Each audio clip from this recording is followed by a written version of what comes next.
కళ్ళంపిల్లలు ఉన్నారు కదా, ఆ డ్రైవర్ అనే అతను కారు ఆపి వెంటనే సింగేని పక్కన ఎక్కించాలి.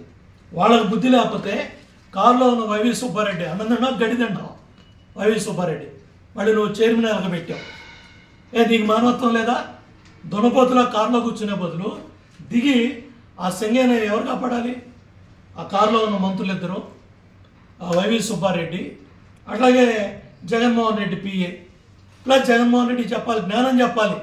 ఏమంటే బండి కింద మనిషి సింగయ్య పడ్డాడు, మనం ఎమ్మటే అతన్ని పంపిస్తే బతుకుతాడని మీరు ఇచ్చి అక్కడ పడేస్తే తర్వాత 108లో ఎవరో ఫోన్ చేస్తే వెనుకున్న వాళ్ళు పాపం వచ్చి తీసుకెళ్ళి హాస్పిటల్లో పెడితే ఆయన చనిపోయాడు.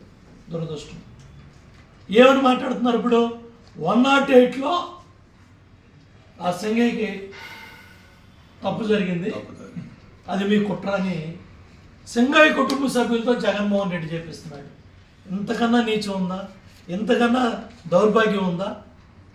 ఆ సీట్లో కూర్చోవడానికి, ముఖ్యమంత్రి సీటు కోసం ఇంత దిగజారాలా జగన్మోహన్ రెడ్డి? ఇంత అవసరమా?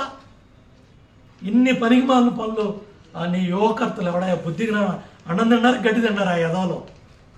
నీ యువకర్తలకు చెప్తున్నా, అరే సన్నాసులారా, రాష్ట్రాన్ని ఒక్క ఛాన్స్ అని తగలబెట్టారు ఆ రోజు. మళ్ళీ ఇవాళ సింగయ్య శవం మీద పేలాలు ఎన్నుకుంటారేంట్రా?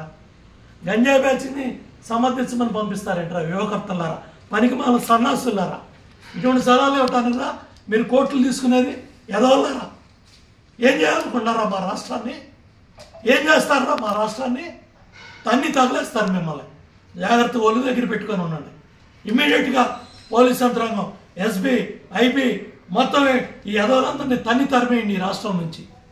ఈ పనికిమాలిన సలహాలు రాజకీయ నాయకులకి ఇచ్చి ఈ ఎదవలు మళ్ళీ ఎమ్మెల్యేలు అవడానికి, ఎంపీలు అవడానికి, మంత్రులు అవడానికి, ముఖ్యమంత్రి అవడానికి ఈ సన్నాసి పనులు చేసి ఈ రాష్ట్రాన్ని తగలబెడుతున్నారు. మేము బాగుపడద్దా? మా రాష్ట్రం పైకి వెళ్ళకూడదా? ఏం ఖర్చు కట్టారు మా రాష్ట్రం మీద?